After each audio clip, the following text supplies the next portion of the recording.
Salve entusiastas, meu nome é Marcelão e esse é o 39º vídeo da cronologia dos X-Men, o confronto com o Blob. Engraçado falar Blob, né? Enfim, vamos ao que interessa. Os X-Men continuam treinando exaustivamente e constantemente na mansão. Nesse período, o Cíclope está treinando muito as rajadas ópticas dele, como todos os outros integrantes da equipe estão aprimorando seus poderes, né? Ele está treinando uma máquina que arremessa fardos enormes, né? de um equipamento que é feito para derrubar. Ele é disparado em alta velocidade e o Cíclope utiliza os raios ópticos dele para poder mudar a trajetória desses objetos, que são disparados em rota de colisão com ele, né? Ele utiliza as rajadas ópticas dele para impedir que esses objetos passem por ele. E ele desvia eles, utilizando os disparos que ele está treinando, né? Nesse momento, a garota Marvel também está aprimorando a telecinese dela. Aí vocês me falam, pô, mas você só fala dos dois. Presta atenção, a gente está no início das revistas dos X-Men, das histórias dos X-Men. Muito mais vai ser falado a respeito dos outros integrantes. Do Homem de Gelo, do Ferro e do Anjo. Fiquem tranquilos. O que eu estou passando para vocês é o aprimoramento do crescimento pessoal e dos poderes de cada um deles. E nesse momento, nessa revista, que é a revista número 3 dos X-Men, né, eles estão treinando, né, as aptidões deles, e em destaque tá esses personagens. O professor Xavier deixa claro, ele comenta com a equipe, que o integrante mais poderoso da equipe, naquele momento, é o Cíclope, né? Isso é indiscutível. O professor Xavier utiliza uma varredura mental, né, ali da cidade, né, e ele descobre que existe um mutante que chegou dentro de ele veio junto com o circo, né, apareceu um circo na cidade para fazer uma apresentação, e ele sentiu que existe um dos integrantes desse circo mutante. E olha que interessante, né? Como as histórias dos X-Men ainda estavam engatinhando, ele não utilizou, os escritores, o Stan Lee, que foi o Stan Lee que escreveu, ele se esqueceu do cérebro, né? Ele esqueceu de colocar que o cérebro foi o que localizou. E não foi no caso. O que está sendo mostrado na revista é que o professor Xavier faz essa varredura e localiza esse mutante. O que o Xavier faz? Ele envia os X-Men de uma maneira mais discreta, pede para que eles se vistam com trajes civis e envia o grupo para localizar, para descobrir quem é de fato esse mutante. É assim, eles ficam felizes, né? Porque afinal de contas eles vão para uma missão de reconhecimento, mas também vão se divertir, né? Como eles estavam confinados já há algum tempo lá na mansão, para eles vai ser um lazer também. E o interessante é que todos eles querem levar a Jean como parceira, né? Como acompanhante. Todos eles saem daquela correria para tentar convencer ela de que eles são, cada um deles são o par ideal, né? Tem um lance meio perturbador que ocorre nesta revista, mas que ainda bem que foi abandonado, né? Que foi o Xavier, ele comenta na mente dele, né? Isso já foi mostrado algumas vezes por alguns estudiosos, né? Mas que não deu continuidade ainda bem, que o Xavier, ele pensa, né, que ele acredita que está apaixonado por ela também. É uma coisa muito estranha, perturbadora até, né? Ele faz esse comentário quando ela está já pronta para ir para o circo, né? É um pensamento que ele tem ali, mas é só nessa revista e nesse quadrinho que isso ocorre. O Cíclope, por sua vez, como ele é muito retraído, muito quieto, ele fica de canto, né? Ele tem um problema grave, né? Ele não acredita na capacidade que ele tem de conquistar alguém, né? A autoestima dele é péssima, né? Então o Scott fica de canto. E quem se antecipa e tem tudo a favor é o Anjo. O Warren, ele é bonito, ele é mutante, alado e é rico, né? E ele que leva a Jean, né? Ele se antecipa e leva a Jean. Quando o grupo chega ali no circo, eles já notam, o Scott, como é muito observador também, nota que os integrantes do circo são falsários, né? Eles enganam as pessoas. Mas isso é uma coisa que eu acredito que faça parte até da magia do circo, você se enganado. Você não sabe, mas está sendo enganado ali, né? São tudo truques, né? Enfim, aí eles chegam no local onde vai ser feita a apresentação principal. O dono do circo, né, o mestre de cerimônias, ele anuncia a todos, né, que a atração principal do circo vai ser apresentada naquele momento. E a atração é o Blob. Aparece, né, que é o Frederick Dux, que é apresentado como o Blob ali no palco, né? E qual que vai ser a apresentação dele, né? Que ele vai fazer de extraordinário para o público?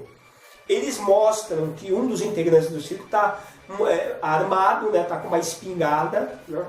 E que a espingarda é de verdade, né? Muita gente evidentemente pode nem acreditar, né? Porque sabe que... Mas de fato a espingarda era real, né? Eles efetuam disparos, né?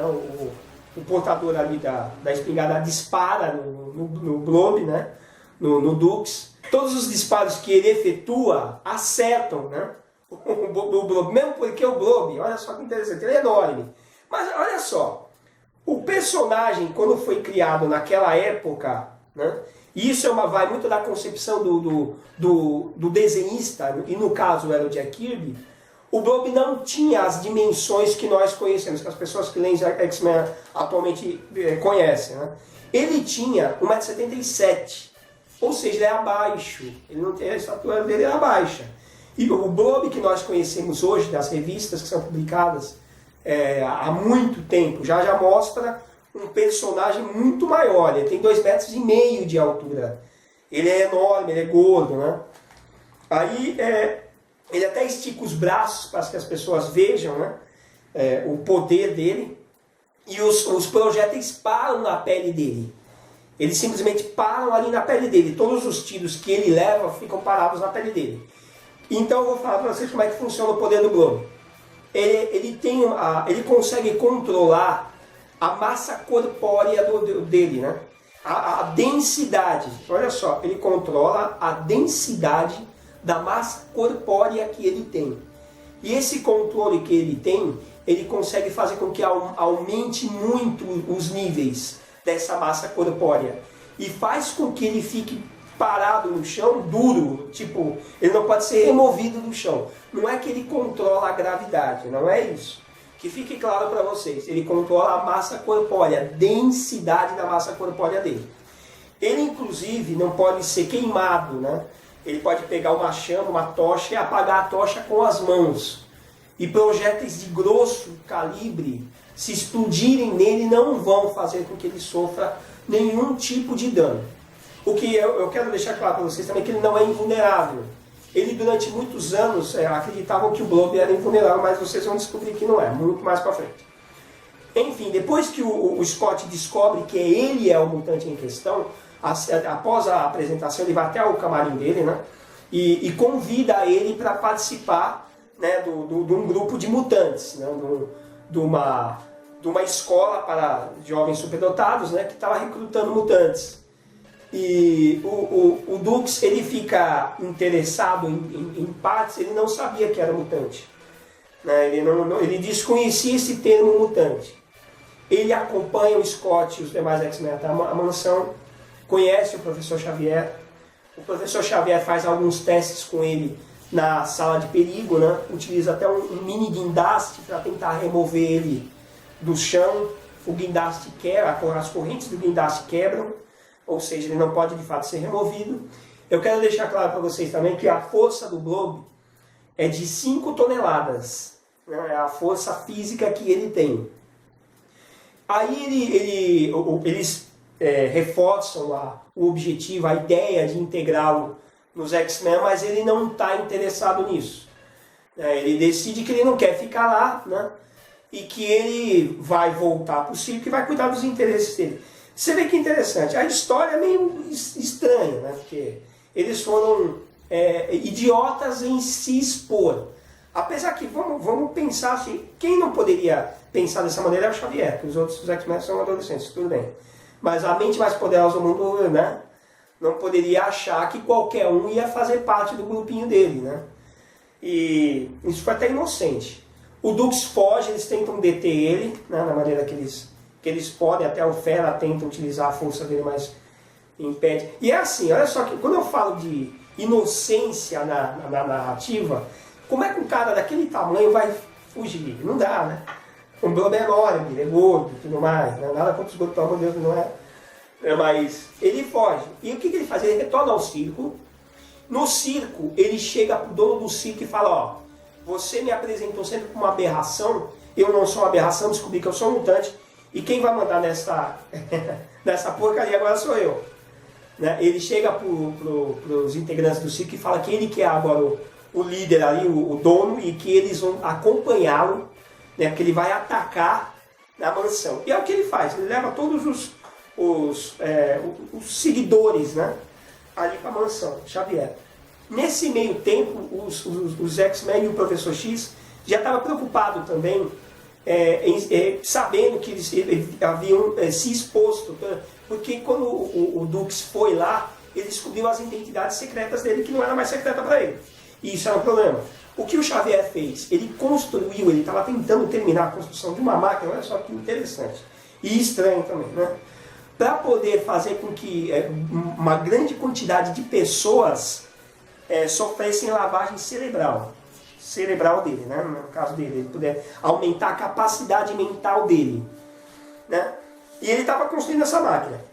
Enfim, os integrantes do circo bizarro chegam e atacam a mansão.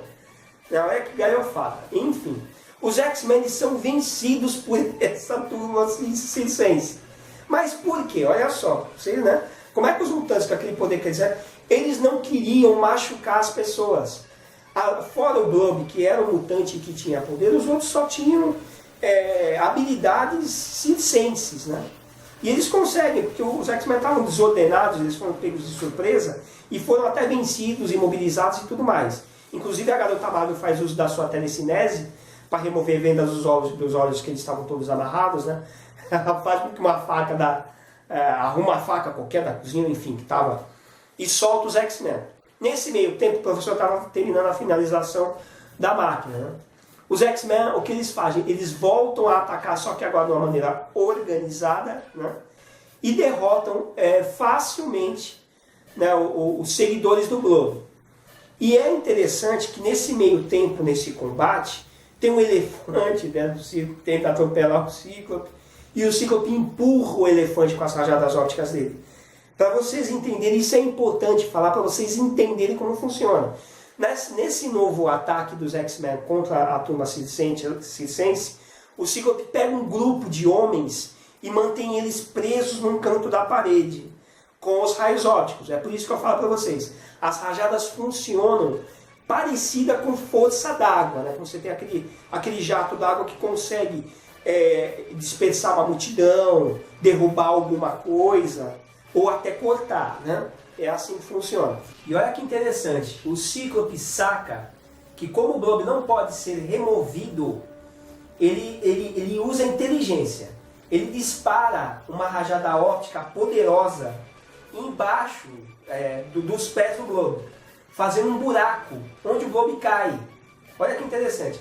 Ele utiliza as rajadas dele para criar um enorme buraco embaixo do Blob, e o Blob cai embaixo do buraco. Ou seja, ele não foi removido, mas também perdeu a sustentação dos pés dele. E isso faz com que ele caia dentro do buraco. Olha que legal. Enfim, mais uma vez o Xavier conclui a máquina dele. E o que ele faz com a máquina? A partir do momento que ele amplia a capacidade mental dele, ele apaga da memória de toda aquela turma, né, inclusive do Blob, o fato deles terem se conhecido no circo, entrado em combate e que ele tenha conhecido a mansão, que ele tenha ido para a mansão Xavier.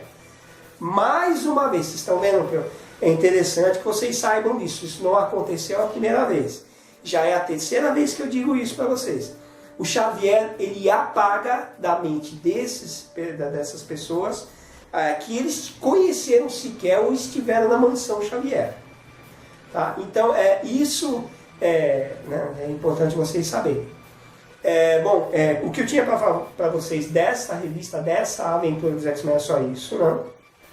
Não se esqueçam de se inscrever no canal, né? É muito importante para a gente. Como eu volto a falar para vocês, a gente faz com carinho e é complicado, difícil fazer isso. mas a gente faz porque a gente ama e quer trazer e fazer o melhor para vocês, tá?